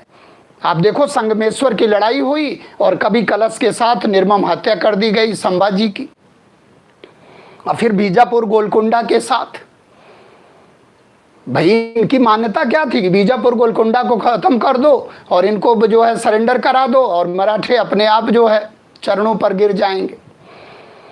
तो दक्कन के क्षेत्र में आप देखोगे बहुत ज्यादा, जैसे मराठवाड़ा के क्षेत्र में, राजपूताना के क्षेत्र में, सतीश चंद्रा महोदय कहते हैं कि राजपूताना के लिए उतना उत्तरदायी नहीं समझते हैं, लेकिन मारवाड़ के क्षेत्र में, आप मेवाड़ के क्षेत्र में इनकी नीतियों को देखो, आप जजिया का लगाया जाना देखो, आप मंदिरों को तोड़ा जाना देखो। यानी कि कहीं ना कहीं हम एक तरह से औरंगजेब को भी जिम्मेदार मानते हैं, लेकिन कई अन्य फैक्टर भी थे। जैसे आप देखोगे अमीरों का गुट, अयोग्य उत्तराधिकारियों का श्रृंखला तैयार होना, और उसमें आप देखोगे कि जो है अमीरों की गुटबाजी शुरू हो गई, विदेशी आक्रमण हो जाना। यानी कि जो प्रक्रिया विघटन की, पतन की जो प्रक्रिया औरंगजेब के समय में प्रारंभ हुई, वो आने वाले बादशाह उसको और तीव्र गति दे दिए, और पतन तो छोड़ो आप, विघटन की प्रक्रिया शुरू हो गई। और बादशाह के भाग्य का निर्णय कौन करने लगा? नोबिलिटी करने लगा। जो ईरानी, तुरानी, हिंदुस्तानी, अफगानी, ये बादशाह के भविष्य का निर्णय कर रहे हैं कि बादशाह नेक्स्ट में कौन बनेगा। यानी कि ये जो स्थिति है, इसको पढ़ने के लिए, यानी कि India change into British India, इसको पढ़ने के लिए हम लोगों को सबसे महत्वपूर्ण चीज क्या है कि यानी कि विश्व का सर्वे करना। और विश्व में जो प्राचीन विश्व है, जिसमें आप सुकरात हैं, प्लेटो हैं, अरस्तु हैं, जिसको हम लोग ब्रिलियंट मानते हैं, यानी कि गोल्डन इरा मानते हैं। अगर प्राचीन यूरोप का इतिहास देखा जाए तो that was a golden era. अब उससे जो है फिर मध्यकालीन यूरोप का इतिहास देखा जाए तो that's become as the Dark Age. वहां तो तर्क का, अनुसंधान का, विज्ञान की गुलामी करने लगा, यानी कि धर्म की गुलामी करने लगा तर्क। तार्किक युक्तियों का कोई मायने नहीं रह गया, वैज्ञानिक अनुसंधान का कोई मायने नहीं रह गया। यानी कि एक चीज आप देखोगे तो भारत में आर्यभट्ट उसी को कह रहे हैं कि पृथ्वी गोल है, अपने धुरी पर घूमते हुए और सूर्य के चारों ओर चक्कर लगाती है। उसी बात को अरस्तु, यानी कि अरस्तु पाइथागोरस पृथ्वी गोल की बात कह रहे हैं। ब्रह्मगुप्त को आप देखो न्यूटन्स लॉ को दे रहे हैं। लेकिन मॉडर्न में आप देखो तो Copernicus was the father of solar system. Copernicus को हम सोलर सिस्टम का जनक मानते हैं। इसका मतलब कि 1000 वर्षों तक यूरोप अंधकार में रहा, सामंतवाद की जकड़न रही। यानी कि यूरोप में अगर आप देखोगे सामंतवाद तो ये 5वीं 6वीं शताब्दी से शुरू होगा और 9वीं 10वीं शताब्दी में इसका विकास होगा और पुनर्जागरण के काल में आकर इसका विनाश होगा। हमारे यहाँ सामंतवाद कुछ पहले रहा। हमारे यहाँ सामंतवाद का उदय अगर आप देखोगे तो मौर्योत्तर काल में होता है, विकास गुप्त काल में होता है और उसका विनाश कहीं ना कहीं आके गुप्तोत्तर काल में, राजपूत काल में हो जाता है। सामंतवादी व्यवस्था उसके बाद आप देखो इक्तेदारी व्यवस्था, फिर जागीरदारी व्यवस्था, फिर अंग्रेजों के समय में रैयतवाड़ी और जमींदारी व्यवस्था। तो हमें एक फ्लो चार्ट के रूप में इसे समझना। 1000 वर्षों तक यूरोप अंधकार में चला गया और तर्क जो है धर्म की गुलामी करने लगा, और आस्था में कोई लॉजिक नहीं, आस्था में कोई तर्क नहीं, और तर्क में कोई आस्था नहीं। इसके बाद आप देखोगे जब पुनर्जागरण आएगा, और जब पुनर्जागरण की शुरुआत होगी इटली से, क्योंकि सारे विद्वान भागकर इटली में जाएंगे, और इटली में मेडिची परिवार था जो स्वागत करता था लोगों का, कला साहित्य का जो है एक तरह से सम्मान करता था। तो सारे के सारे विद्वान कहाँ जाकर कंसंट्रेट हुए? इटली में हुए। इटली पुनर्जागरण की धर्मस्थली बन गई, यानी कर्मस्थली बन गई। तो 15वीं शताब्दी में वहां पुनर्जागरण आ रहा। तो पुनर्जागरण का मतलब क्या है? What do you mean by renaissance? यानी कि किसी को अपना लेना और किसी को छोड़ देना, यानी कि माइनस पॉइंट जो अंधविश्वास है, जो कुरीतियां हैं, उसको छोड़ देना, और जो अच्छे मानदंड है उसको अपना लेना और पुनर्जागरण को बना लेना। हमारे यहाँ पुनर्जागरण आप देखो, ब्रह्म समाज राजा राम मोहन राय, यानी कि 1829 में आ रहा ब्रह्म समाज, यानी कि 19वीं सदी। और वहां पुनर्जागरण कहाँ आ रहा है? 15वीं सदी। तो 15वीं सदी में पुनर्जागरण यूरोप में आ रहा है। एज ऑफ इनलाइटनमेंट, प्रबोधन का युग आ रहा, रिफॉर्मेशन आ रहा उसके बाद, यानी कि पुनर्जागरण के बाद धर्म सुधार आ रहा। और हमारे यहाँ भारत का मार्टिन लूथर किसको मानते हैं? स्वामी दयानंद सरस्वती, आर्य समाज। तो आप देखो कितना फास्ट, यानी कि कहीं न कहीं पुनर्जागरण पहले यूरोप में आ रहा, फिर भारत में आ रहा। जबकि इससे पहले बहुत आप पढ़े जो है भक्ति और सूफी आंदोलन, वो भी कहीं न कहीं अंधविश्वास और कुरीतियों को लेकर, समाज में जो व्याप्त कुरीतियां अंधविश्वास है उसको लेकर आया। यानी कि एक प्रकार से अगर इसका निचोड़ देखा जाए कि मॉडर्न इंडिया में मॉडर्निटी कैसे आएगी, उनका अराइवल हो रहा, यूरोपीय कंपनियों का भारत आगमन। जब हम लोग मुगल साम्राज्य के पतन को पढ़ लेंगे तो ये टॉपिक बिल्कुल क्लियर हो जाएगा। यानी कि मुगल साम्राज्य का पतन और एक तरह से कह लीजिए स्वतंत्र राज्यों का उदय। अब जो है बादशाह के कारण घटनाएं नहीं हो रही। आप देखो अब घटनाओं के कारण बादशाह को याद किया जा रहा। यानी कि पहला जो पॉइंट हमारा होगा, हमारे कहने का मतलब क्या है कि जब विश्व जो है विज्ञानवाद के दौर से गुजर रहा था, तो भारत की क्या स्थिति थी, इसका अवलोकन करना बहुत जरूरी है। यानी कि जो पहला पॉइंट हम लोगों का मॉडर्न इंडिया में शुरू होगा, उसको हम लोग कहते हैं लेटर मुगल इंडिया। यानी कि greater Mughal India change into later Mughal India. Aurangzeb के बाद का भारत, यानी कि औरंगजेब के बाद का भारत आप देखोगे तो एक तरह से लेटर मुगल इंडिया। और औरंगजेब के बाद का जो भारत है उसमें विघटनकारी तत्व जो है वो 18वीं सदी का भारत, जिसमें आप देखोगे कहीं ना कहीं मैसूर का भी उदय हो रहा है, एंग्लो मैसूर लड़ाई। यानी कि जैसे जैसे मुगल वंश का पतन होगा वैसे वैसे जो है स्वतंत्र राज्यों का उदय होगा। और उसी दौर में आप देखोगे यूरोपीय कंपनियों का पूरा आगमन हो गया। यूरोपीय कंपनियां आप देखो अकबर के समय से आ रही। कुछ विद्वान ये भी मानते हैं कि अगर स्थिति को देखा जाए तो अकबर के समय में जो मानदंड आए वो कहीं ना कहीं आधुनिक भारत की पहचान को स्थापित करते हैं। अर्थव्यवस्था के क्षेत्र में विकास, यानी कि सारे विकास आप देखोगे तो अकबर के समय में उसकी नींव पड़ गई थी। और आगे चलकर उसी पर आप देखोगे जैसे राउंड टेबल कॉन्फ्रेंस किया करता था।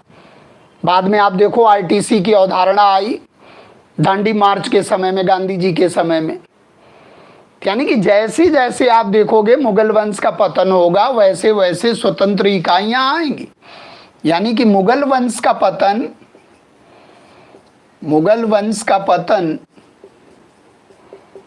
और स्वतंत्र राज्यों का उदय हो जाएगा।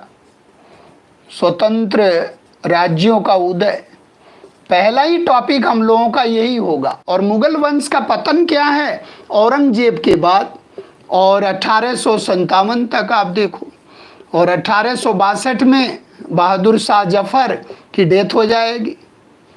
इसमें जितने बादशाह आएंगे, चाहे वो मुअज्जम हैं, चाहे आपके जहांदार शाह हैं, फरुख शियर हैं, रफ़ीउद्दराज हैं, रफ़ीउद्दौला हैं, मोहम्मद शाह रंगीला हैं, अहमद शाह हैं, आलमगीर दूती हैं, शाह आलम दूती हैं, अकबर दूती हैं, और बहादुर शाह दूती हैं।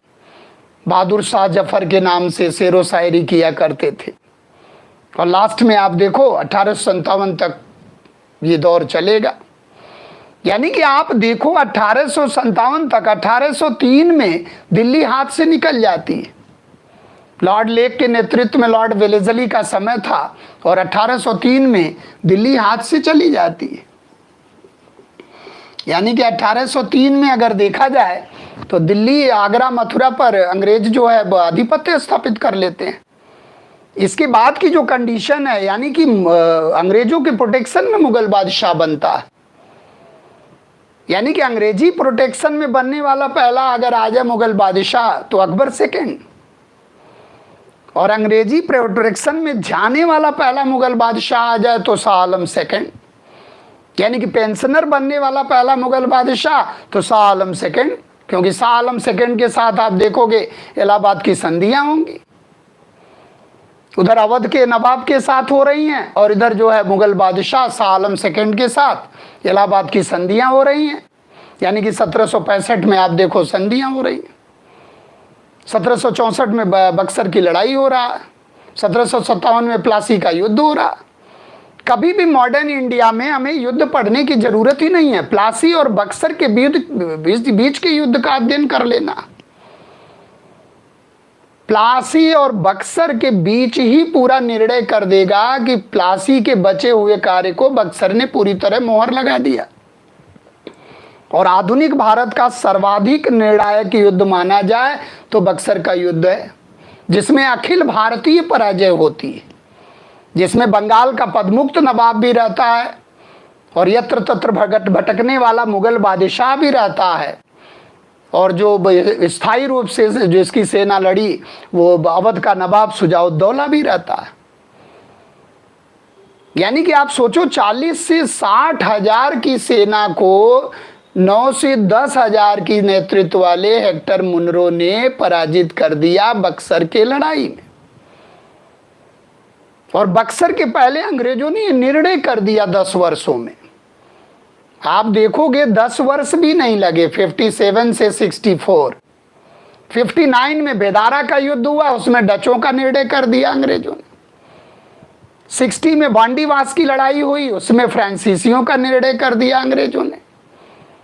और 1761 में पानीपत का तीसरा युद्ध हुआ, उसमें अंग्रेज साइड में रहे, अंग्रेजों से कोई मतलब नहीं था, और मराठा बनाम अब्दाली की लड़ाई हो गई, और उसमें मराठों का सर्वनाश हो जाता है। तो एक तरह से अंग्रेजों के लिए मार्ग प्रशस्त हो जाता है। और जैसे ही मराठा की ये लड़ाई होती है, और उसी वर्ष हैदर अली की ताजपोशी होती है मैसूर में, हैदर अली और टीपू सुल्तान, क्योंकि विजयनगर साम्राज्य का पतन हो जाता है। यानी कि 1565 ईस्वी में आप देखो तो तालीकोटा के युद्ध में विजयनगर साम्राज्य का पतन हो जाता है, और उसके बाद इकाइयां उधर जो धीरे धीरे स्वतंत्र होने लगी। लेकिन पतन आप देखोगे लास्ट तक जाते जाते, और उसी के खंडहरों पर चिक्का कृष्णराज के द्वारा वाडियार वंश स्थापित होता है, और उसी वाडियार वंश में नंदराज और देवराज जुलवई आते हैं, जिसमें एक सैनिक के रूप में हैदर अली का उत्कर्ष होता है। यानी कि मराठों का सर्वनाश होता है, हैदर अली का उत्कर्ष होता है। और हैदर अली और टीपू सुल्तान, और 1799 में जब श्रीरंगपट्टनम के द्वार पर टीपू सुल्तान मारा जाता है, तो उसी समय जो है रणजीत सिंह का उत्कर्ष होता है। यानी कि एक शत्रु जा रहा, दूसरा उभर रहा। तो अंग्रेजों के साथ क्या रहा भारत में, फेवरेबल कंडीशन क्या रहा, नेचुरल कंडीशन भी आप देखोगे, दैवीय कंडीशन भी कुछ फेवर में रही, और आपसी एकता का जो अभाव है वो तो आप देख ही रहे हो। यानी कि 1707 से लेकर और 1800 तक का भारत हमें पूरी तरह अवलोकन करना है, और उसको समझने के लिए यानी कि रंगीला के समय को समझना। मोहम्मद शाह रंगीला, जिसने बिल्कुल मुगल साम्राज्य के पतन का मार्ग प्रशस्त ही नहीं बहुत तीव्र भी कर दिया। और 1723 में आप देखोगे कि जो हैदराबाद का निज़ाम बाद में बनता है, कमरुद्दीन चिनकिलिस खान निज़ामुल मुल्क आसफ जहाँ, जो 1722 में वजीर बनता है बादशाह का, वो 1723 में मुगल राजनीति से ऊब कर दक्कन चला जाता है, और बाद में बाजीराव फर्स्ट के सहयोग से उसने 1724 में हैदराबाद का स्वतंत्र राज्य स्थापित कर देता है। तो ये जो प्रक्रिया है, यानी कि जो विजिट हम लोग कर रहे हैं, यानी कि एक आप देखो कि मुअज्जम से लेकर यानी कि बहादुर शाह फर्स्ट से लेकर और बहादुर शाह सेकेंड लास्ट चिराग रहता, जिसमें औरंग यानी कि मोहम्मद शाह रंगीला को समझना है। शाह आलम सेकेंड को आप देखो, शाह आलम सेकेंड को अंधा बना दिया लोगों ने घर में जाकर, यानी कि अंधी बादशाह था जब दिल्ली पर कब्जा हुआ। तो अब 12 वर्षों तक उसको जो है एक तरह से कह लीजिए इधर उधर भटकता रहा, और अब मराठों के आश्वासन के बाद भी दिल्ली आकर सिंहासन नहीं ग्रहण किया, यानी कि वो सिंहासन खाली था आलमगीर द्वितीय के बाद। यानी कि 1760 से और 72 तक देखा जाए तो वो सिंहासन बिल्कुल खाली था। ऐसे समय में आप देखो कहीं रुहेलों की जो है रुहेल सरदार थे, तो कहीं बुंदेल सरदार थे, मतलब वहाँ दादागिरी चलती थी। कहीं सिंधिया था, दौलत राव सिंधिया, कहीं महादजी सिंधिया। ये स्थिति उस समय थी दिल्ली की। तो ऐसे समय में आप देखोगे जितने स्वतंत्र राज्य थे, अब आप देखोगे कि स्वतंत्र राज्यों की प्रक्रिया में जैसे बंगाल, आपका बंगाल स्वतंत्र हो जाएगा, फर्रुखाबाद देखो आप, फर्रुखाबाद स्वतंत्र हो जाएगा, अवध को देखो आप, अवध स्वतंत्र हो जाएगा, हैदराबाद देखो आप, हैदराबाद स्वतंत्र हो जाएगा, जाट राज्य के रूप में भरतपुर स्वतंत्र हो जाएगा, रुहेला सरदार रुहेलखंड स्वतंत्र हो जाएगा, रुहेलखंड स्वतंत्र हो जाएगा। और एक तरह से आप देखो कि पंजाब एक तरह से कह लीजिए कि आधुनिक पंजाब का जन्म हो जाएगा सिख राज्य के रूप में। मराठे आप देखो, मराठा एक तरह से कह लीजिए कि बिल्कुल स्वतंत्र हो जाएंगे, मराठा राज्य का पूरा बहुत निर्माण होगा। यानी कि जो बड़े बड़े राज्य हैं जैसे Anglo Bengal, Anglo Maratha, Anglo Sikh, Anglo Mysore, Mysore को देखो आप, मैसूर का उत्कर्ष होगा और मैसूर खत्म हो जाएगा। तो ये जो बड़े बड़े राज्य हैं कुछ तो इन्हीं से अलग हो गए, इनके उत्तराधिकारी के रूप में थे, यानी कि इन्हीं के तरह के पैटर्न अप्लाई करते थे, जैसे हैदराबाद है, अवध है। आप देखो कि ये बंगाल जो है, बंगाल की स्थिति आप देखोगे तो 1700 ईस्वी से लेकर 1775 तक बंगाल की स्थिति देखने को मिलेगी, जहां आपको याद होगा मुर्शिद कुली खां था, जिसको दक्षिण भारत का टोडरमल भी कहते हैं। यानी कि मुर्शिद कुली खां दीवान के रूप में वहां नियुक्त हुआ था, क्योंकि हर सूबे में ये क्या करते थे, एक दीवान नियुक्त करते थे, एक निजाम नियुक्त करते थे, एक शासन प्रशासन देखता था और एक राजस्व की वसूली करता था। तो ये बड़ा मतलब बड़ा निपुण, बड़ा सिद्धहस्त, सिद्ध कौशल दीवान था। और यही बाद में आप देखोगे बिहार का, यानी कि बंगाल बिहार उड़ीसा का भी दीवान बन जाता है। और यही जो है आप देखो तो 1713 में नायब सूबेदार बन जाता है, 1717 में यही बंगाल का सूबेदार बन जाता है। यानी कि धीरे धीरे मुगलों के अधीन रहते हुए भी ये अलग हो रहा है। और जो मुगल बादशाह हैं वो जाने अनजाने में कमजोर इतने हैं कि इसी को अपना राइट हैंड भी बना रहे हैं। जैसे 1717 का फरमान देखो आप, मैग्ना कार्टा फर्रुखसियर का, यानी कि 1717 के मैग्ना कार्टा से देखोगे आप बात बिल्कुल उलट जाएगी। यानी कि अंग्रेजों की लड़ाई होना था मुगल बादशाह से, अब अंग्रेजों की लड़ाई होगी किससे? बंगाल के नवाब से। प्लासी और बक्सर की लड़ाई देखो आप, तो प्लासी और बक्सर की लड़ाई तो मुगल बादशाह से होनी चाहिए, लेकिन वो हुई बंगाल के नवाब से, क्योंकि उसके पीछे क्या है? 1717 का मैग्ना कार्टा, जिसको हम लोग पढ़ेंगे फर्रुखशियर के समय में। तो आप देखो कैसा इत्तेफाक कि ये बगावत कर रहा मुगल बादशाह से, और मुगल बादशाह इसी को अपना राइट हैंड बना रहा और यही अलग कर ले रहा।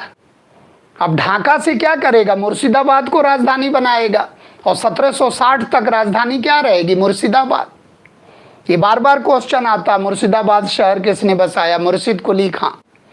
बंगाल का पहला स्वतंत्र नवाब कौन था? मुर्शिद कुली खां।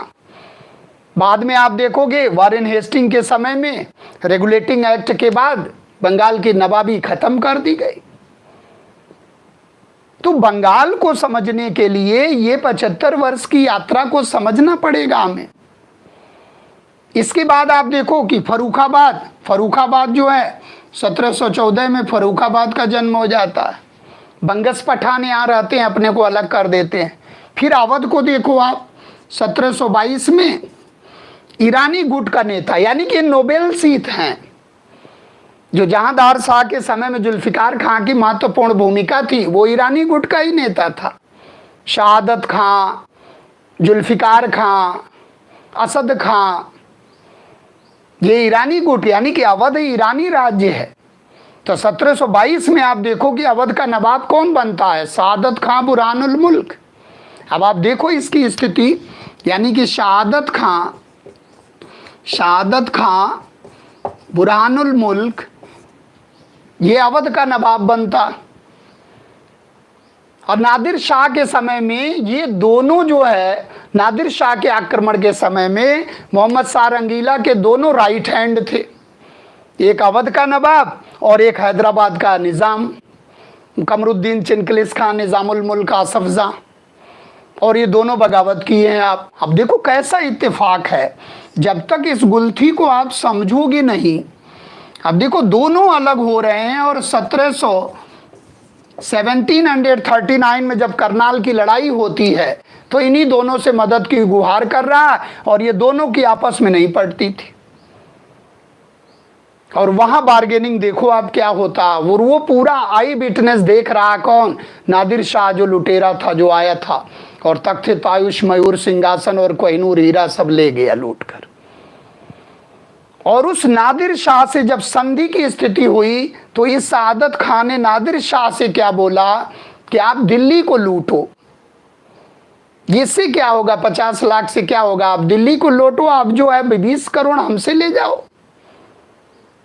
अब बताओ, मीर बख्शी के पद का लोभ के कारण ये दोनों, यानी कि ये शहादत खां बुरहानुल मुल्क फ्रैक्शन कर देता ट्रीटी में, और उस ट्रीटी में फ्रैक्शन हो जाता। उसके बाद करनाल के बाद वो अटैक कर जाता कहाँ? दिल्ली। अब दिल्ली में लूटपाट करके आप समझो 70 करोड़ कैश ले जाता है, और जो तख्ते ताउस, कोहिनूर हीरा जो ले जाता वो तो अलग की चीज़ है। और ये सब किसके काल में होता? मोहम्मद शाह रंगीला। अब आप सोचो केंद्रीय सत्ता कितनी कमजोर हो गई कि सबके सब बगावत कर दिए, और इन्हीं से मदद ले रहा। यानी कि जो केंद्रीय सत्ता से बगावत कर रहा है उसी को आप कह रहे हैं कि आओ मुझे बचाओ। When there is no option, कोई ऑप्शन बचा ही नहीं। इसके बाद आप देखो तो हैदराबाद यानी कि अवध की कहानी कहाँ आके ख़त्म होगी? 1856 में ख़त्म हो जाएगी, और वाजिद अली शाह लास्ट होंगे यहाँ के जो अवध के नवाब, और वाजिद अली शाह को कुशासन का आरोप लगा के लॉर्ड डलहौजी अपने साम्राज्य में मिला लेगा। यानी कि 1722 में कहानी शुरू हुई और 1856 में कहानी क्लोज कर दिया अंग्रेजों ने। केवल अवध ने क्या गलती किया? अवध कभी अंग्रेजों के विरुद्ध था ही नहीं, लेकिन एक गलती क्या हुई? सुजाउद्दौला ने बक्सर के युद्ध में जो है वो अंग्रेजों के विरुद्ध लड़ाई लड़ा।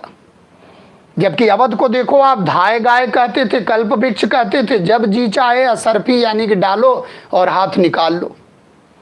ये स्थिति अवध की थी। अवध को बफर स्टेट बनाया था उन्होंने। तो ये चीज़ दिमाग में रखना है कि 1722 में आ रहा है और 1856 में इसकी कहानी खत्म हो जा रही है अवध की। लेकिन हैदराबाद आप जानते ही हो बहुत बड़ी रियासत थी, और ये 1700 यानी कि 1724 से शुरू होता है और आज़ादी के बाद भी इसकी कहानी चलती है। यानी कि उस्मान अली खां, ये पढ़ेंगे हम लोग, जब इन राज्यों को पढ़ेंगे अलग अलग से तो आप देखोगे कि कितना बड़ा राज्य है। यानी कि संविधान सभा की बैठक में कार्रवाई में भाग नहीं लेता, बहुत बड़ी रियासत। तो आप देखो, यानी कि अंग्रेजों ने रियासतों को कितना बिगाड़ दिया, और 48% भूभाग में 20% रियासती जनता रहती थी। तो अंग्रेजों ने कितना रियासतों को बिगाड़ा और कितना रियासी जीवन उनका व्यतीत कराया। और जब अंग्रेज यहाँ से जाने लगे तो सोचे रियासतें ये जो है बटेंगी, यानी कि भारत के 300-400 टुकड़े होंगे। ऐसे ही समय में अवतारी पुरुष के रूप में सरदार वल्लभ भाई पटेल का इंटरफियरेंस होता है, और सरदार वल्लभ भाई पटेल के नेतृत्व में आप देखो रियासतों का एकीकरण हो जाता है, और 600 रियासतों को 29 रियासतों में बदल देते हैं।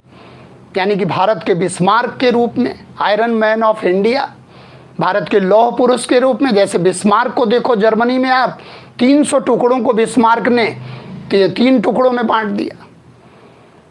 यानी कि जो नेशनल फीलिंग है वो डाला इन्होंने। और वही देखो आप, जो राज्य थे, फजल अली आयोग की जब रिपोर्ट आती है, फजल अली आयोग यानी कि राज्य पुनर्गठन आयोग, और 1956 में 14 राज्य और 6 संघ शासित प्रदेश बन जाते हैं। तो वो गीता की लाइन गलत नहीं है, यदा यदा ही धर्मस्य। यानी कि जब जब अधर्म बढ़ेगा, धर्म को रक्षा करने के लिए कोई ना कोई अवतारी पुरुष आएगा।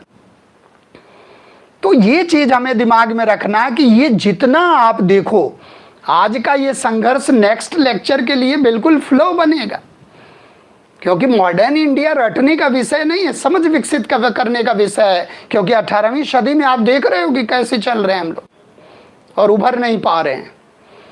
और बाद में इतना जिद कर गया हैदराबाद का निज़ाम कि ऑप्शन दिया गया और ये अड़ गया क्या कि नहीं, हम स्टैंड स्टिल समझौते पर हस्ताक्षर करेंगे। और बाद में जो है सरदार वल्लभ भाई पटेल को सैन्य कार्रवाई करके ऑपरेशन पोलो चलाकर और इसको भारत में शामिल किया गया, और उस्मान अली खां पाकिस्तान भाग गया। तो ये हैदराबाद की सदगति रही। 1724 में यात्रा शुरू हुई और 1948 तक चला।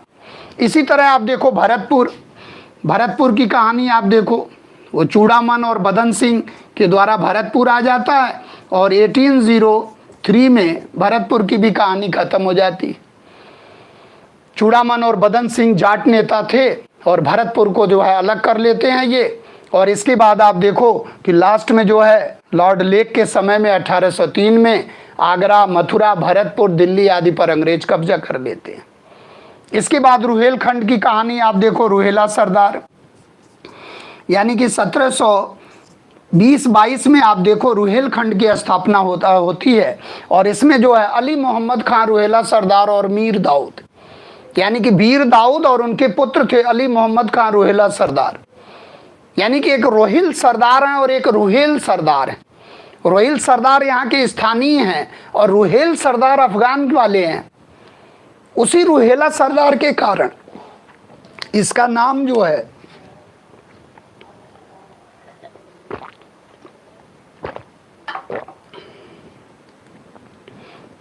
उसी रुहेला सरदार के कारण इसका नाम क्या पड़ता है, रुहेलखंड।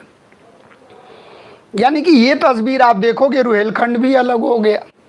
और बाद में मीरानपुर कटरा की लड़ाई होती है आप देखो 1774 में, तो 20,000 रुहेले निर्वासित कर दिए जाते हैं मीरानपुर कटरा की लड़ाई।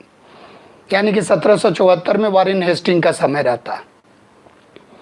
तो रुहेलखंड के साथ देखो क्या व्यवहार है। इसके बाद आप देखो पंजाब की स्थिति। पंजाब में अगर आप देखोगे तो पंजाब को हम लोग जब कभी देखेंगे तो इसको 1469 यानी कि तलवंडी में गुरु नानक के जो है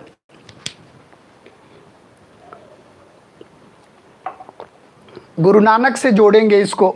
और गुरु नानक के बाद आप देखोगे तो फिर जो है ये 10 जो है इसमें सिख गुरु आएंगे और फिर लास्ट में 1708 में जो है 10वें गुरु की हत्या हो जाएगी। इसके बाद यहाँ आप देखोगे तो बंदई सिख आएंगे बंदा बहादुर के नेतृत्व में, और 1716 में बंदा बहादुर की हत्या हो जाएगी। बंदा बहादुर की जब हत्या हो जाएगी 1716 में, फर्रुखशियर के समय में सैयद ब्रदर्स के नेतृत्व में जो आर्मी थी उसमें बंदा बहादुर की हत्या हो जाएगी। इसके बाद बंदई सिख यानी खालसा सिख भी खत्म, बंदई सिख भी।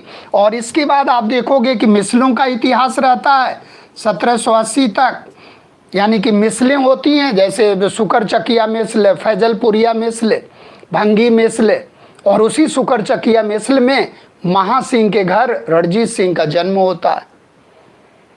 यानी कि 1780 में रणजीत सिंह का जन्म होता है। और इसके बाद आप देखो कि 1799 में जिस वर्ष टीपू सुल्तान मारा जाता है उसी वर्ष रणजीत सिंह लाहौर पर कब्जा करके और लाहौर को अपनी राजनीतिक राजधानी बनाकर और आधुनिक पंजाब का निर्माण कर देते हैं। आप देखो, आप समय को कैसे भूल सकते हो। यानी कि आर्थर वेलेज़ली, लॉर्ड वेलेज़ली का भाई जो नेपोलियन बोनापार्ट से लड़ाई किया था, आर्थर वेलेज़ली के साथ लड़ता हुआ टीपू सुल्तान मई 1799 ईस्वी में मारा जाता है और उसी वर्ष उत्कर्ष होता है रणजीत सिंह के नेतृत्व में पंजाब का।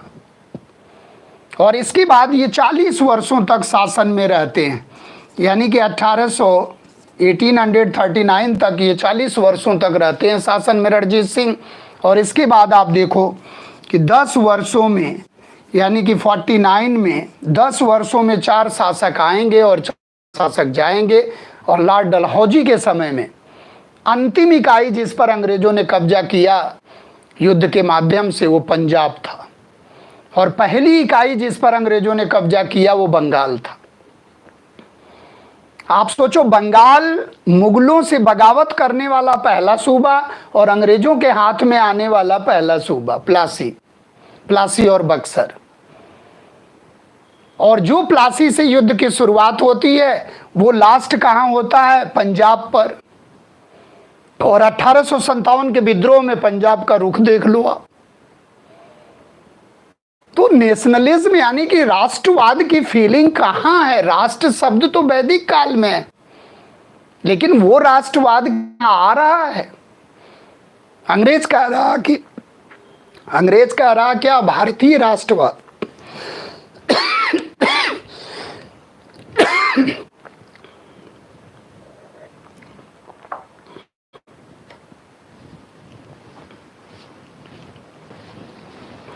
पानी तो दे दो।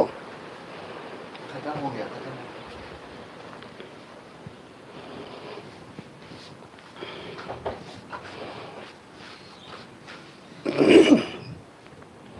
चलिए ठीक है, फिर हम लोग जो है इसको पूरा आप समझ लो।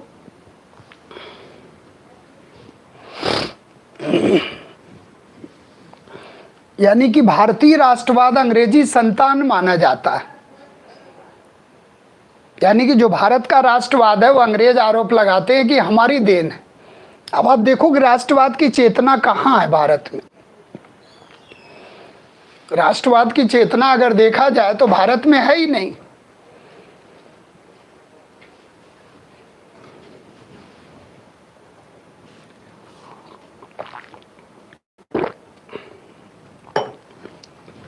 तो ये इस प्रकार से आप देखो पंजाब की स्थिति रही। इसके बाद आप मराठा देखो, मैसूर यानी कि अगर मराठा को देखना है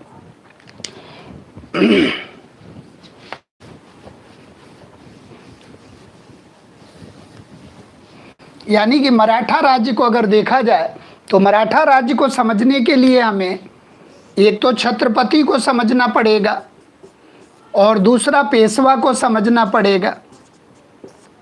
अब छत्रपति में आप देखोगे तो शिवाजी से शुरू हो जाएंगे। यानी कि शिवाजी का जन्म अगर देखा जाए तो 1627 में सिवनेर के दुर्ग में हुआ और शिवाजी रायगढ़ कब प्राप्त कर लिए? जावाली का किला, और रायगढ़ को अपनी राजधानी बना दिए। और शिवाजी का राज्याभिषेक कब होता है? यानी कि 1674 में शिवाजी का राज्याभिषेक हो जाता है और 1680 में इनकी डेथ हो जाती है।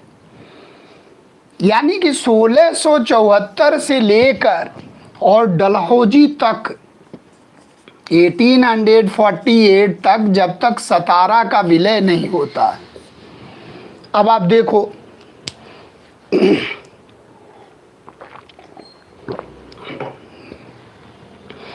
यानी कि छत्रपति 1674 में शिवाजी बनते हैं और लास्ट में रायगढ़ जब छीन जाता है तो सतारा में ये बनते हैं, सतारा में रह जाते हैं सिमट कर।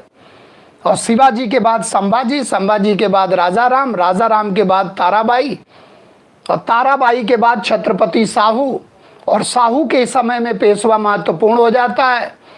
और आप देखोगे कि जो है 1750 में एक संधि होती है जिसको संगोला की संधि कहते हैं, और वहीं से आप देखो छत्रपति की सत्ता धीरे धीरे खत्म हो जाती है और पेशवा का उत्कर्ष होता है। तो छत्रपति साहू जी देखोगे आप महाराज तो लास्ट ही छत्रपति। तो इस प्रकार से छत्रपति की कहानी अगर देखा जाए तो वो पहले शुरू हुई और लास्ट में खत्म हुई सतारा में। और सतारा, नागपुर, झांसी को गोद निषेध के आधार पर डलहौजी ने हड़प लिया, गोद निषेध की नीति। इसके बाद आप देखो कि पेशवा, तो पेशवा का अगर कार्यकाल आपको देखना है तो 1813 में शुरू होता है, 1713 में, और 1818 में पूना की संधि से पेशवा का पद भी खत्म हो जाएगा। और जबकि पेशवा आप देखो अष्टप्रधान में पेशवा जो है महत्वपूर्ण होता था राजा के बाद। तो अष्टप्रधान में पेशवा क्या प्रधानमंत्री की भूमिका निभाता था, राजा के साइन के बाद उसकी साइन होती थी। लेकिन आप देखो आपसी लड़ाई हो गई, छत्रपति बनाम पेशवा। अब आप देखो कि ये 7वें महत्वपूर्ण पेशवा थे कौन, बालाजी विश्वनाथ। यानी कि जो पेशवा पद का सृजन कहाँ होता है, अष्टप्रधान के द्वारा होता है शिवाजी के समय में। लेकिन हमारे सामने पेशवा विजिबल कब होता है, 1713 में। छत्रपति साहू ने 3 पेशवाओं का कार्यकाल देखा। अब उसमें आप देखोगे तो बालाजी विश्वनाथ, बालाजी बाजीराव, बालाजी विश्वनाथ और बाजीराव फर्स्ट, बाजीराव फर्स्ट के बाद बालाजी बाजीराव, फिर माधवराव, फिर नारायण राव, फिर माधव नारायण राव, फिर आपके जो है बाजीराव सेकंड, वो लास्ट पेशवा रहते हैं। और लॉर्ड हेस्टिंग का जमाना आता, लॉर्ड हेस्टिंग ने न केवल पिंडारियों का दमन किया वरन मराठों का भी दमन कर दिया और पूना की संधि हो गई। और अंतिम पेशवा को कहाँ भेज दिया गया, कानपुर के बिट्ठूर में। और कानपुर के बिट्ठूर में रहते हुए वहीं पर उनकी डेथ हो जाती है। और उन्हीं के दत्तक पुत्र रहते हैं नाना साहब, जो कानपुर से विद्रोह का नेतृत्व करते हैं। तो इस प्रकार से आप देखोगे तो मॉडर्न इंडिया को जब तक हम लोग पूरा समझेंगे नहीं, पूरे नेक्सस को, पूरे सिस्टम को नहीं समझेंगे तो मॉडर्न इंडिया में हम प्रवेश नहीं कर पाएंगे। तो आज हम लोगों ने केवल मॉडर्न इंडिया का पूरा विजिट किया है। कल से हमारा टॉपिक बिल्कुल शुरू हो जाएगा और पहला ही टॉपिक हमारा रहेगा क्या, मुगल वंश का पतन और स्वतंत्र राज्यों का उदय। और उसके बाद हम लोग यूरोपीय कंपनियों का आगमन लेके चलेंगे और उसके बाद 1857 का विद्रोह, फिर भारत में शिक्षा और संविधान का विकास, फिर ब्रिटिश यानी कि भारतीय अर्थव्यवस्था पर ब्रिटिश शासन का प्रभाव, और फिर उसके बाद 1857 यानी कि एक तरह से भारतीय राष्ट्रीय स्वतंत्रता संग्राम और आज़ादी की प्राप्ति। तो इस तरह से हम लोग पूरा फ्लो चार्ट को लेके चलेंगे। तो बहुत बहुत धन्यवाद। और आज का सेशन बड़ा ही महत्वपूर्ण है, इसको बार बार आप देख लेना, तैयार कर लेना एक फ्लो चार्ट। तो इसी के साथ हम अपने वाणी को विराम देते हैं। जय हिंद, जय भारत, गुड नाइट, शुभ रात्रि।